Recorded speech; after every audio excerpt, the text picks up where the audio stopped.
¿Qué tal? Gracias por visitar nuestro canal. Estás viendo la serie Los Atributos de Dios. Que Dios te bendiga.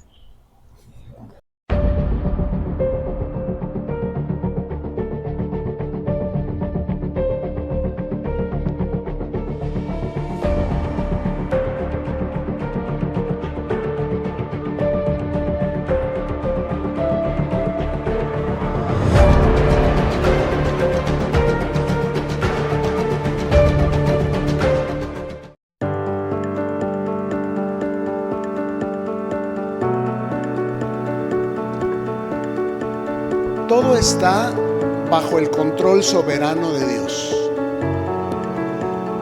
Ese es el tema del estudio que compartimos esta mañana. Todo está bajo el control soberano de Dios. En Hechos capítulo 3, versos 19 y 20, para que los que anoten, y los que escuchan, escuchamos. Hechos 3, versículos 19 y 20, dice de esta manera: así que arrepiéntanse y conviértanse, para que sean borrados sus pecados, para que venga de la presencia del Señor tiempos de refrigerio, y Él envía a Jesucristo, que les fue antes anunciado. Amén. Así que arrepintámonos y convirtámonos. Arrepentirnos es volvernos hacia Dios desde cualquier situación en la que nos encontremos. Clama a mí y yo te responderé. No te desesperes, no te preocupes, no te angusties, no pierdas la calma. Clama a mí y yo te responderé. Arrepiéntanse, número 1. Número 2, conviértanse. Se refiere a que manifestemos la nueva vida que tenemos en Cristo. No la persona que éramos antes, que nos preocupábamos, que nos asustábamos, que nos enojábamos, porque ya nos hemos convertido a Cristo. Y nosotros sabemos que todo está bajo su control, y que a los que amamos a Dios, todas las cosas nos ayudan para bien. Si permanecemos en esta conversión, ocurre lo que dice a continuación: para que sean borrados sus pecados. Dejaremos de ser conocidos como el que mentía, como el que ofendía, como el que robaba, como el que hacía esto o aquello, lo cual era pecado. Han sido borrados nuestros pecados, no solo por la sangre de Cristo, sino también por nuestra conversión. Amén. Mientras una persona pide perdón, pero luego vuelve a hacer aquello mismo de lo que pidió perdón, sigue en su pecado, ¿cierto? Aunque haya sido perdonada, el hecho de reedificar lo que había sido derrumbado, que era el reino del pecado, el hecho de reedificar aquello de lo que había sido perdonado, le vuelve a ser infractor, le vuelve a ser pecador. Entonces son borrados nuestros pecados cuando se hace eficaz nuestra conversión. Y dice: para que vengan de la presencia del Señor tiempos de refrigerio. Vemos que una cosa lleva a la otra. Yo veo como si se tratara de una escalera que nos lleva al cielo. Primer paso, me arrepiento. Segundo paso, me convierto. Tercer paso, son borrados mis pecados. Y cuarto paso, vienen de la presencia del Señor, que tiempos de refrigerio. El hecho de, por ejemplo, no mentir, o no maldecir, o no ofender, vamos a pensar en medio de la prueba, no necesariamente significa haber obtenido la respuesta favorable que esperábamos de parte de Dios, pero el hecho de no habernos descrucificado, de no habernos desclavado, de no habernos descosido, ya nos permite tener paz. ¿A poco no? A lo mejor todavía está esa enfermedad, a lo mejor todavía está esa necesidad, pero cuando menos no pequé. Y gran ganancia es la piedad acompañada de contentamiento. Es decir, lo material viene detrás, lo que se ve proviene de lo que no se veía. Lo importante no es tanto si tengo, lo importante es que soy. ¿Y qué soy? Soy nueva criatura. ¿Por qué?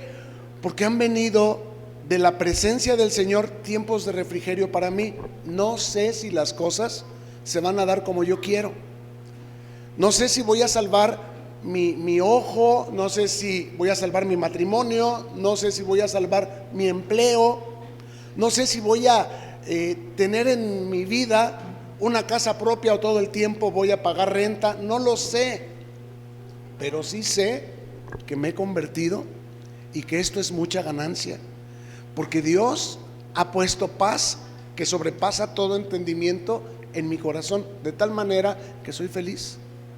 ¿Por qué? Porque ahora sé que lo que no reciba yo en este siglo, lo recibiré con creces en el siglo venidero.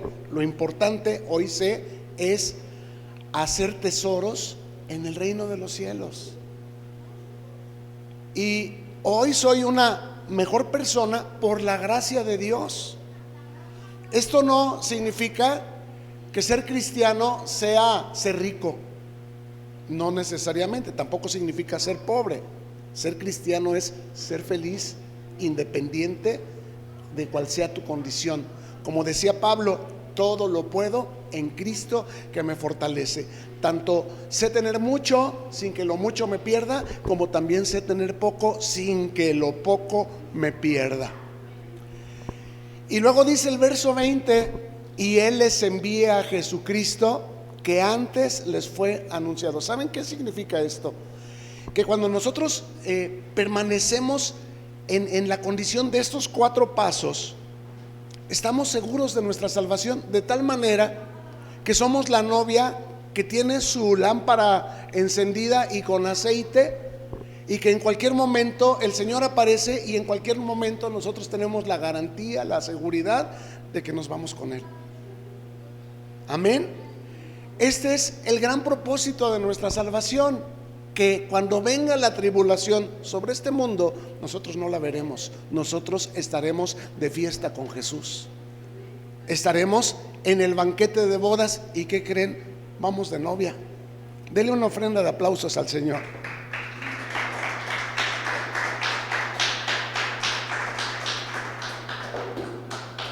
Entonces, en conclusión, digámoslo así, la salvación no es eficaz solo por obras piadosas, altruistas, generosas o serviciales que nosotros hagamos. Es decir, podríamos venir y barrer la iglesia, o podríamos traer una ofrenda para que se compre una lámpara, por decir cualquier cosa, o podríamos ayudar a la gente en la calle, pero ninguna de esas obras nos salva.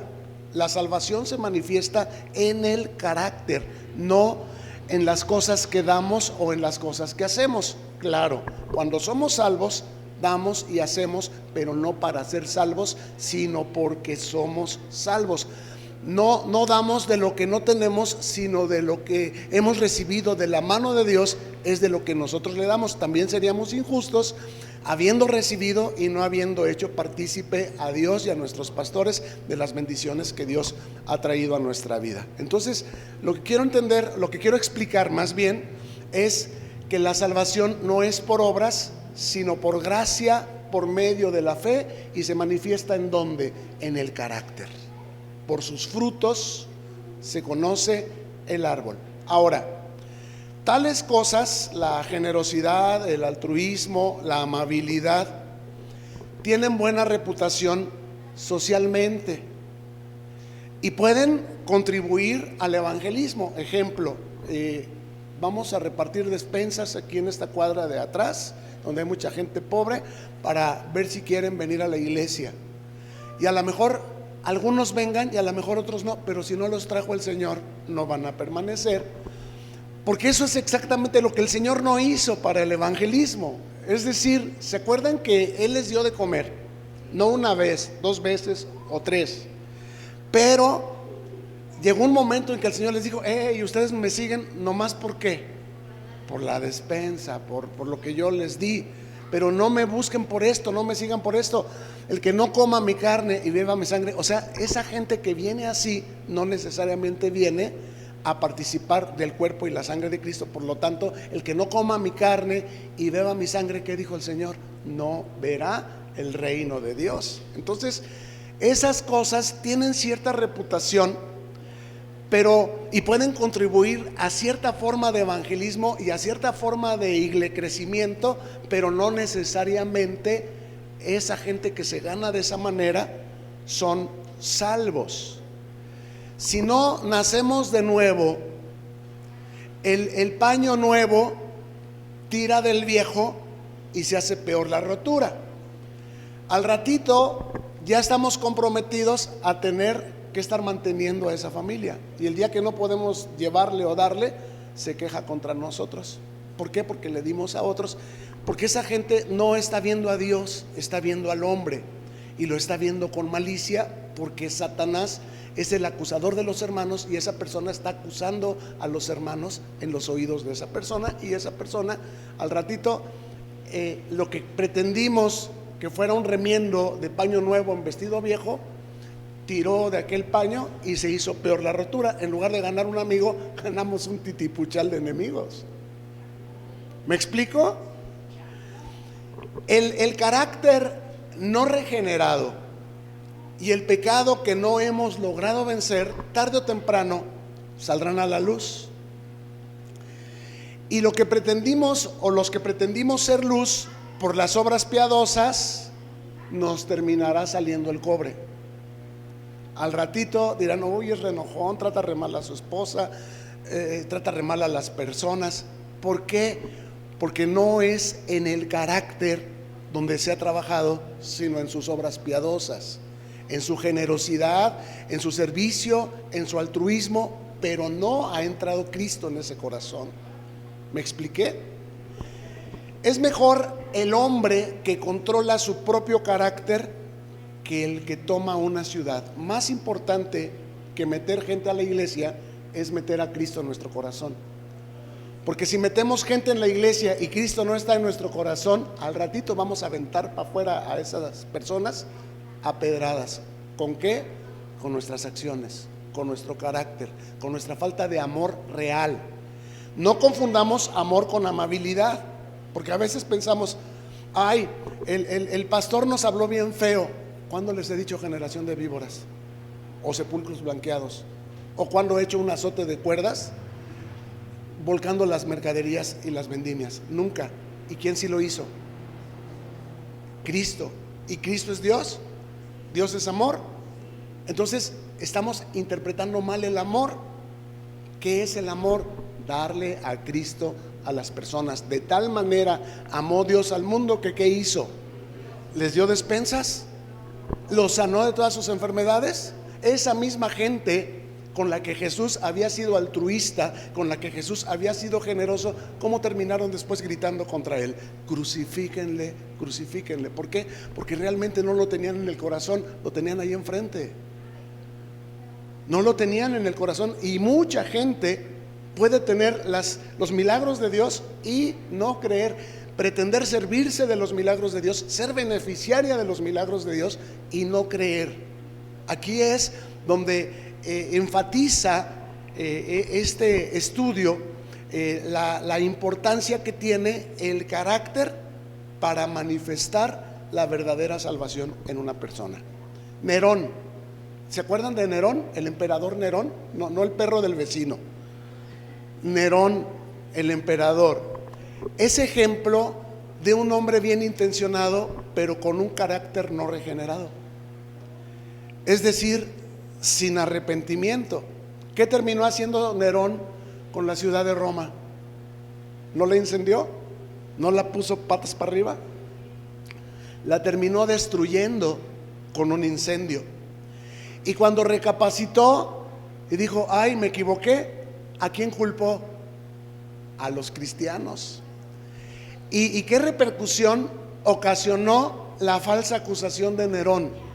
Bueno, una cruenta persecución en contra de los cristianos, de tal manera que a unos los quemaron vivos, a otros los horquetaron en astas puntiagudas y los encendieron como si fueran lámparas para iluminar lo que era la calle principal en Roma, que se llamaba la Vía Apia. ¿Creen ustedes que Dios dará por inocente al culpable? No, Dios no puede ser burlado. ¿Cómo terminó el energúmeno Nerón? El que no controló su carácter, que una vez en un mal genio, en un arranque de ira, incendió Roma y luego, para limpiarse, se le hizo fácil acusar a los cristianos, ocasionando muchas muertes por esa injusticia. Bueno, él terminó acusando de adulterio a su esposa Octavia y suicidándose.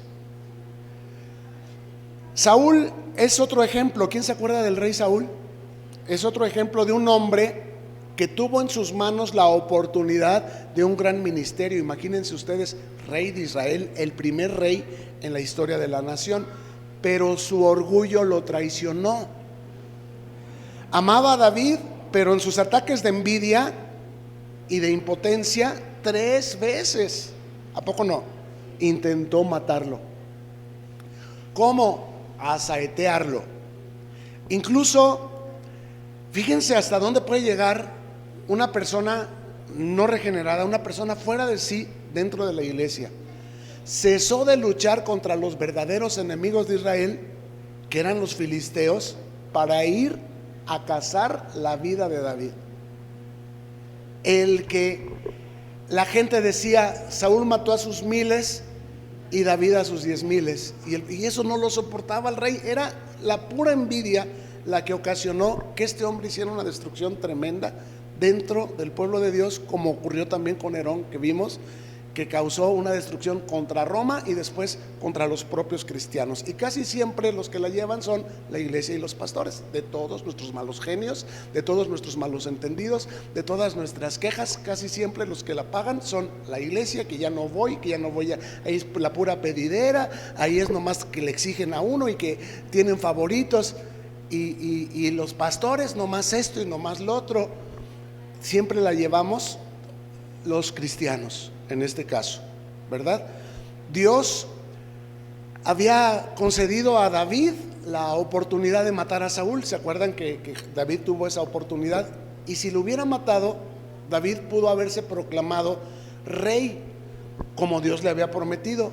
Pero David, el hombre con el carácter regenerado, rehusó levantar su espada contra el que consideró el ungido de Jehová. Hay cosas que un cristiano, por el Espíritu, jamás se atreverá a hacer. Había otras áreas en las que David, bueno, tenía sus debilidades, y ustedes saben, las mujeres. Pero en este aspecto de levantar su espada contra el ungido de Jehová, líbreme Dios, ¿cierto? ¿Pagó David las consecuencias de su pecado no regenerado? Claro que sí. Su debilidad por las mujeres, como lo dijimos, Dios no puede ser burlado. Dios no dará por inocente al culpable. Pero en este aspecto vemos que en cuanto a levantar su espada contra el ungido de Jehová, no se halló pecado en David. Y cuando Saúl se dio cuenta de la noble acción de David, perdonándole la vida a pesar de que Dios lo había puesto en su mano, fíjense lo que voy a decir, manifestó su amor hacia David. Ah, caray, ¿cómo está esto? Pues es lo que estamos tratando hoy. Que cómo te usa Dios y cómo te usa el diablo. El cristiano patinador, que ahorita estoy adorando genuinamente al Señor y estoy bien contento estudiando mi Biblia y congregándome y estoy aprendiendo la palabra de Dios, y al ratito estoy en unas palabrotas, al ratito estoy en unas borracheras, al ratito estoy en unas cosas que no son agradables a Dios. Fíjense, en el primer libro de Samuel, capítulo 24, versos 16 y 17.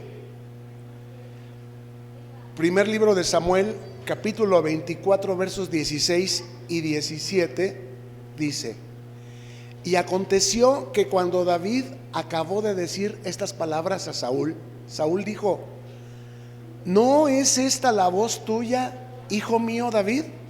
¿Cómo consideraba Saúl a David? Su hijo. Lo amaba como a un hijo. Y alzó Saúl su voz y lloró. Tenía un sentimiento real de amor por David. Sí, ¿y por qué lo intentó matar? Porque el carácter lo traicionaba. ¿Cuántas veces hemos dicho: ay, no sé vivir contigo, no te soporto? Y luego: ay, no puedo vivir sin ti, te extraño, te necesito. Y se la pasa uno en un ir y venir. ¿Qué es lo que hay que corregir ahí? El carácter. El carácter. Porque si hay amor, el amor todo lo sufre, no se irrita, no hace nada indebido. Hay que corregir el carácter. Pero para que se corrija el carácter, separados de mí, dijo el Señor, nada pueden hacer. Hay que venir a la iglesia, hay que estudiar la palabra, hay que crecer en todo en aquel que es la cabeza. Y si el otro no quiere, no estamos obligados en un yugo de esclavitud a permanecer con una persona que no quiere estar con nosotros. Pero es que no lo puedo dejar. Todo lo puedes en Cristo que te fortalece. ¿Por qué? Porque te está haciendo daño. O sea, tú necesitas, sobre toda cosa guardada, guardar tu corazón. Y hay cosas que tú estás viviendo que son demasiado dolorosas, demasiado humillantes, demasiado vergonzosas, que no te está mandando Dios que lo toleres. Es que es la cruz que me tocó. No te confundas. La cruz que Dios te mandó tomar tiene que ver con tu pecado, no con cargar con el pecado de otro y estar encubriendo los pecados que otra persona está haciendo contra ti todo el tiempo. Entonces, bueno, lo que estamos viendo aquí es que Saúl realmente amaba o no amaba a David. Sí, y dice el verso 17: y dijo a David: más justo eres tú que yo, que me has pagado con bien, habiéndote yo pagado con mal. Wow. Entonces era genuino cuando Saúl o cuando esa persona viene y te dice: perdóname, mira, yo te quiero y quiero hacer que las cosas funcionen. Sí, era genuino. Pero cuando lo perdonabas, otra vez ahí estaba con la saeta hiriéndote de muerte. ¿Cuántas veces perdonaré al hermano que peque contra mí? Todas. Te perdono, pero no puedo vivir contigo. ¿Por qué? Porque tú no te has regenerado. Tú quieres, yo me descuido tantito y me vuelves a hacer lo mismo. Y más peco yo si te permito que me sigas lastimando, que si te digo: ¿sabes qué? Mira, tú sigue tu camino y yo de alguna manera, de la mano de Cristo, intentaré seguir el mío. Y sé que todo lo puedo en Cristo que me fortalece. Es mejor llorar un ratito que toda una vida. La pregunta es: ¿por qué si Saúl amaba a David, perdía los estribos y la cordura de tal manera que varias veces intentó matarlo? ¿Dónde está el problema? ¿En dónde dijimos? En el carácter. En Santiago capítulo 5, verso 17, encontramos que dice: Elías era hombre sujeto a pasiones semejantes a las nuestras, y oró fervientemente para que no lloviese, y no llovió sobre la tierra por 3 años y 6 meses. La clave para hacer eficaz nuestra salvación es el arrepentimiento. ¿Cuál es el primer paso de los que Pedro nos enseñó al principio, que nos van a calificar para garantizar que nos vamos con el Señor el día que este llamamiento ocurra, el rapto de la iglesia? El arrepentimiento. El primer paso es el arrepentimiento. ¿Cómo ocurre el arrepentimiento? Por oír la palabra de Dios. Nosotros como cristianos tenemos el deber, permítanme decirlo así, de cada día someter nuestra mente y nuestra vida, nuestro cuerpo al escrutinio, a que la palabra de Dios nos analice. Y nosotros corregirnos a la luz de lo que la palabra nos enseña. Si la palabra me dice no mentirás, bueno, a lo mejor yo estaba diciendo algunas mentiritas por ahí, yo pensaba piadosas, no le hacen daño a nadie, es mejor pedir perdón que pedir permiso. A lo mejor estaba yo justificándome de alguna manera. Venir todos los días a la palabra le permite a Dios transformarnos y hacernos más cada vez a la imagen de su precioso Hijo Jesús. Este acto de venir, de someter nuestra vida, nuestra mente a la palabra de Dios, es lo que se llama arrepentimiento. ¿Y qué dijimos que es la conversión? Cuando tú obedeces. Amén.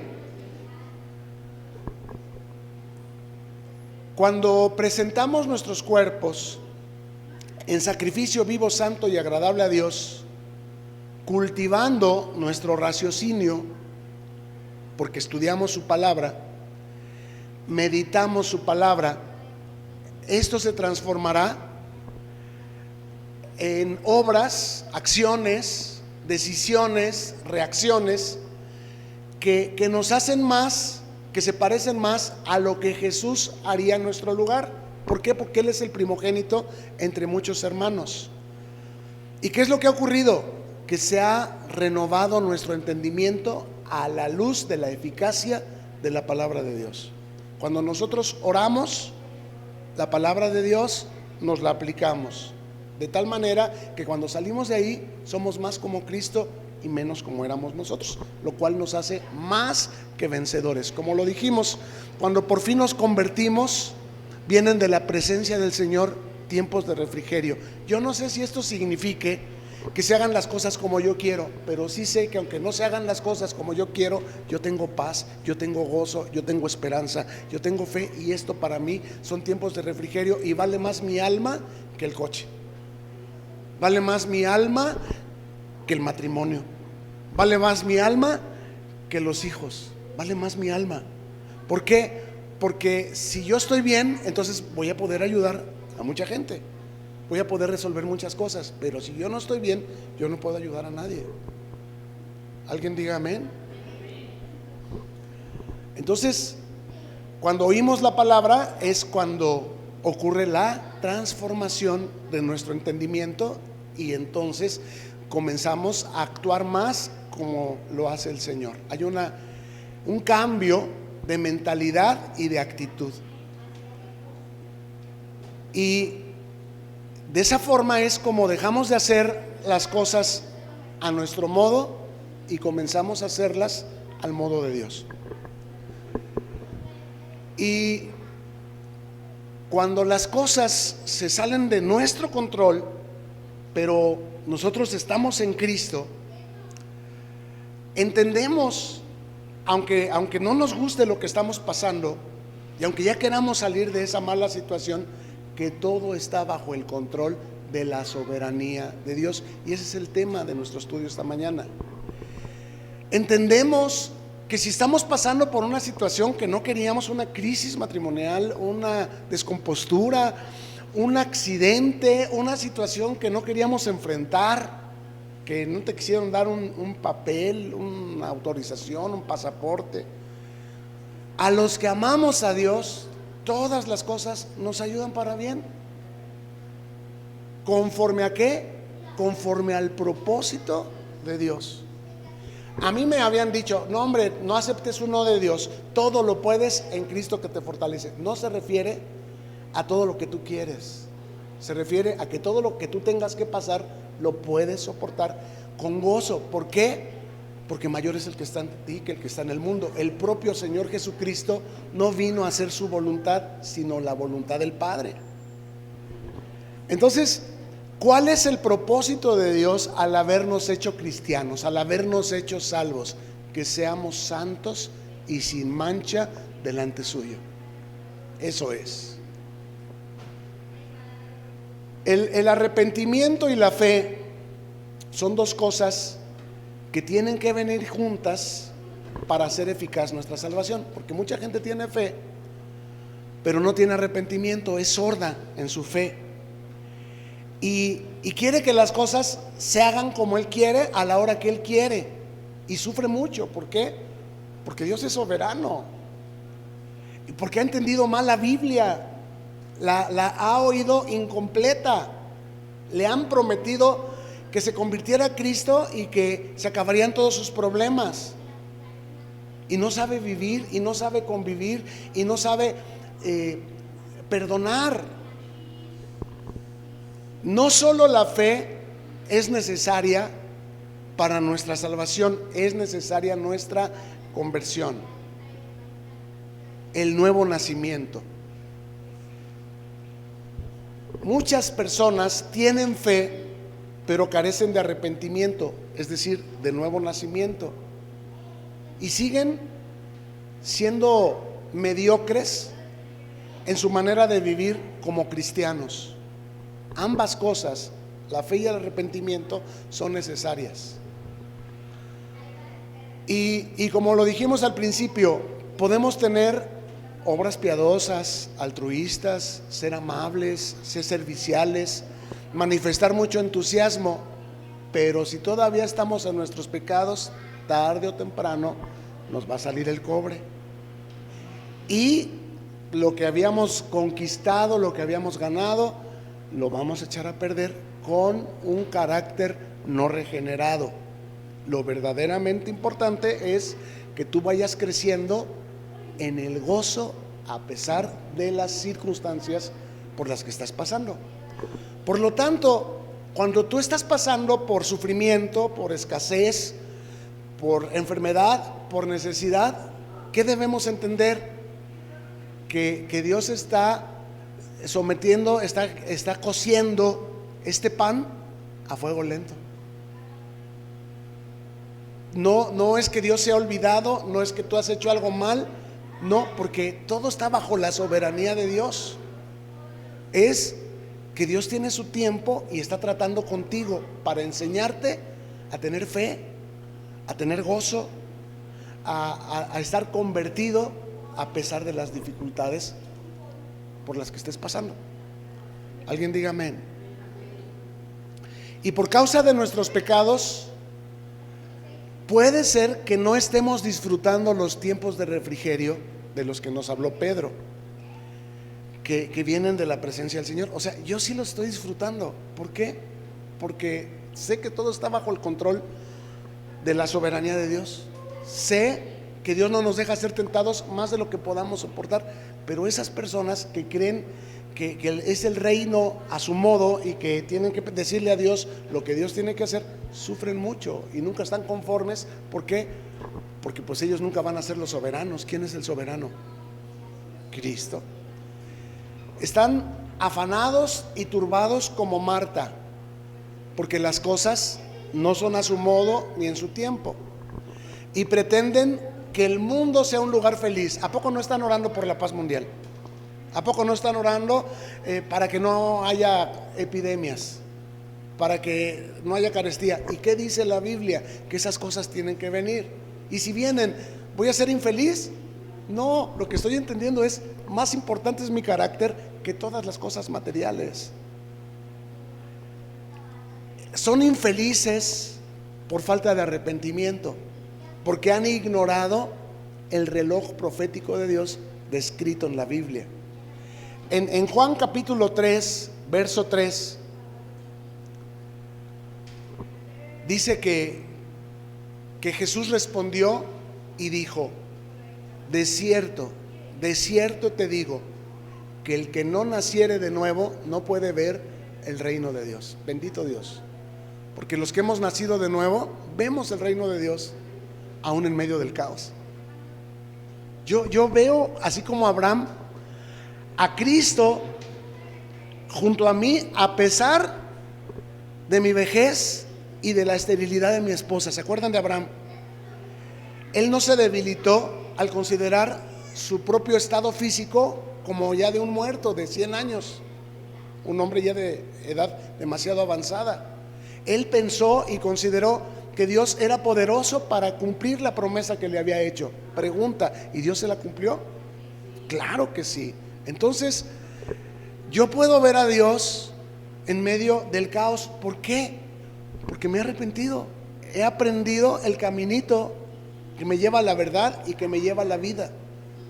El arrepentimiento me permite convertirme, el convertirme me permite recibir de la presencia del Señor tiempos de refrigerio, y recibir de la presencia del Señor tiempos de refrigerio me permite estar en la condición óptima para que el Señor viene en cualquier momento.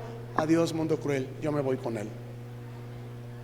En Hechos 17, versos 30 y 31, Hechos 17, versos 30 y 31, dice: pero Dios, habiendo pasado por alto los tiempos de esta ignorancia, ahora manda a los hombres en todo lugar, escuche bien lo que sigue, que se arrepientan, por cuanto ha establecido un día en el cual juzgará al mundo con justicia, por aquel varón a quien designó, dando fe a todos con haberle levantado de los muertos. ¿Quién es aquel varón a quien Dios designó?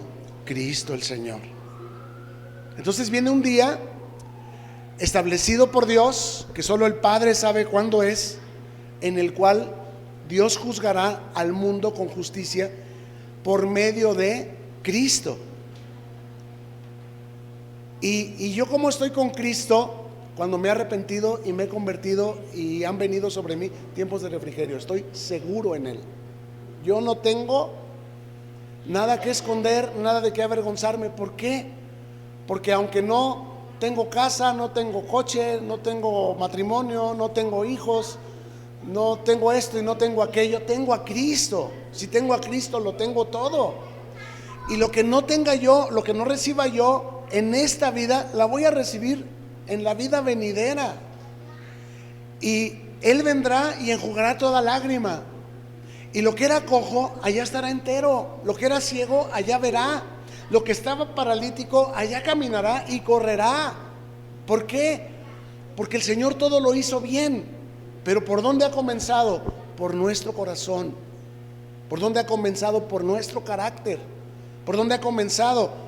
Por la fe, pero no una fe sorda, no una fe en el aire, una fe basada en la palabra. Entonces hubo un tiempo en el que nosotros, como ellos, éramos ignorantes, como lo dice aquí, pero Dios, habiendo pasado por alto los tiempos de aquella ignorancia, nos dio vida juntamente con Cristo. Él nos predestinó antes de la fundación del mundo y nos escondió en Cristo, y llegado el momento, Dios nos reveló a Cristo de tal forma que cambiaron las cosas.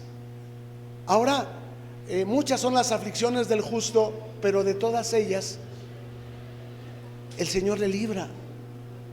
7 veces cae el justo y 7 veces el Señor lo levanta. Ahora yo estoy seguro en Cristo, tengo paz, tengo gozo que sobrepasa todo entendimiento. Los demás están todos estresados, están todos angustiados. Yo sé que todo esto pasará. Lo bueno y lo malo sé que pasará. En Filipenses capítulo 4, versos 6 y 7. Recuerde el título de esta enseñanza: todo está bajo el control soberano de Dios.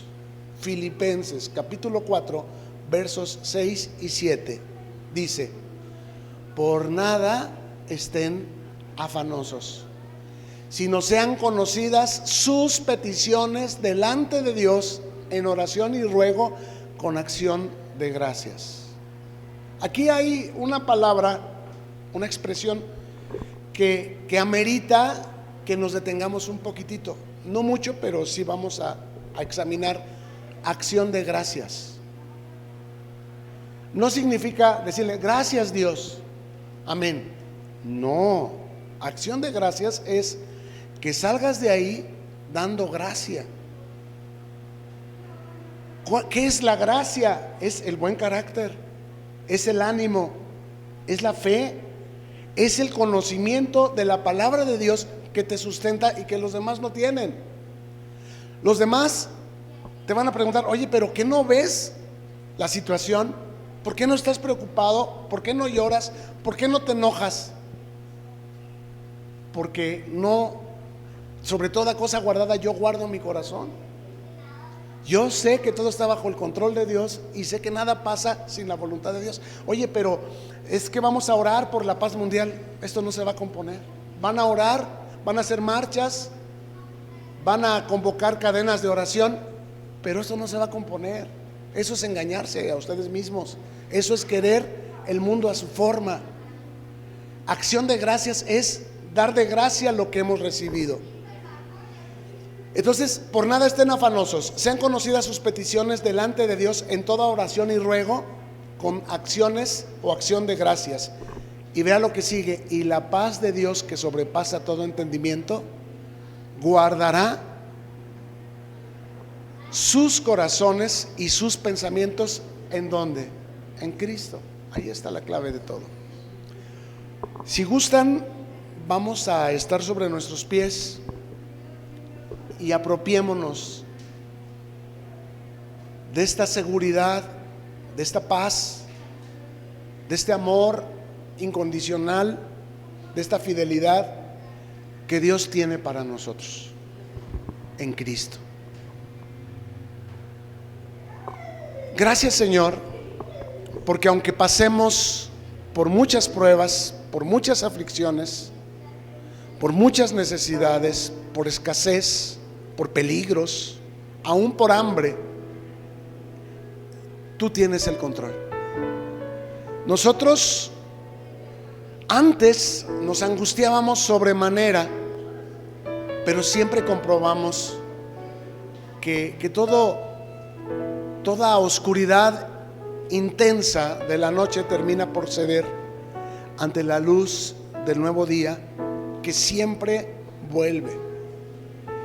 Y de la misma manera, hoy sabemos que si es necesario, bueno, tú estás cocinando a fuego lento el pan de nuestro carácter, porque nos estás haciendo a tu agrado, con el sabor, con el sazón, en los términos de bien cocido o término medio que a ti te gustan. Y Señor, nosotros somos para tu alabanza y somos para tu gloria, y tú nos compraste al precio más alto que se podía pagar, que es la muerte de tu propio Hijo, para que Él fuera el primogénito entre muchos hermanos. Y hoy infinitamente te damos gracias porque hemos confirmado la razón de por qué estamos como dopados ante los problemas que nos rodean. De un tiempo para acá hemos notado que nos afectan menos las dificultades, que cuestiones que antes nos angustiaban, nos alteraban, nos impacientaban, ahora decimos, Dios sabe lo que hace y va a pasar cuando tenga que pasar. ¿De dónde viene esta paz que sobrepasa todo entendimiento? Solo de ti, solo de Cristo. ¿De dónde viene este gozo y esta seguridad de que el Señor es mi pastor y que nada me faltará? ¿Cómo lo hará? No sé.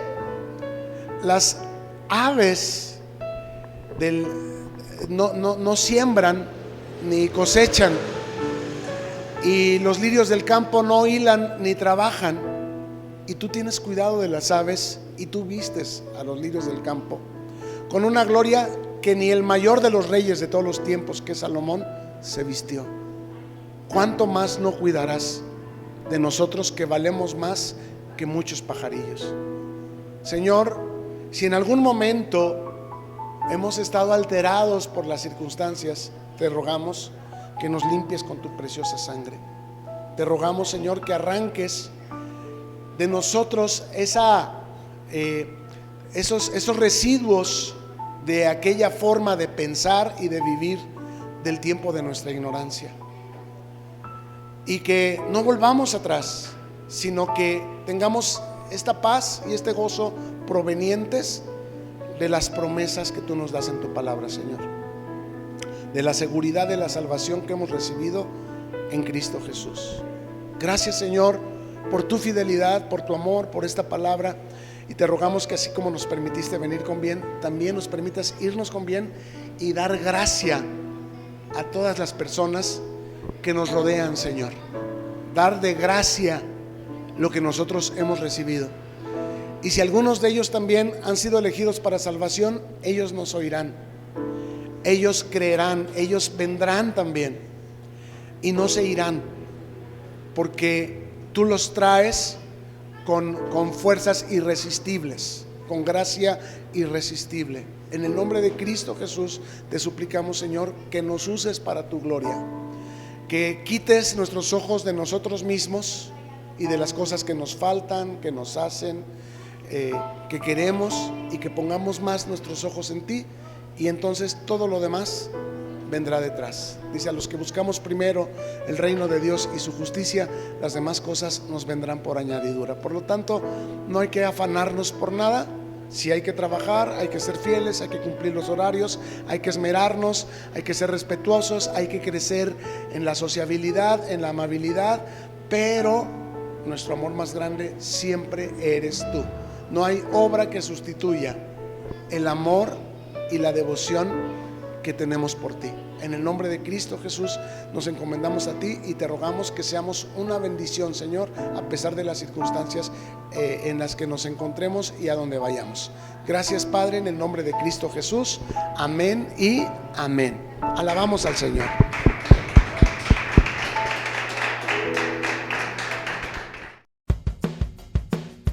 Gracias por llegar al final de este video. Oramos que te sea de provecho y que lo puedas compartir con quienes tú sabes que les bendecirá también. Suscríbete y no te olvides de darle like. Hasta la próxima, y mientras tanto, que Dios te bendiga.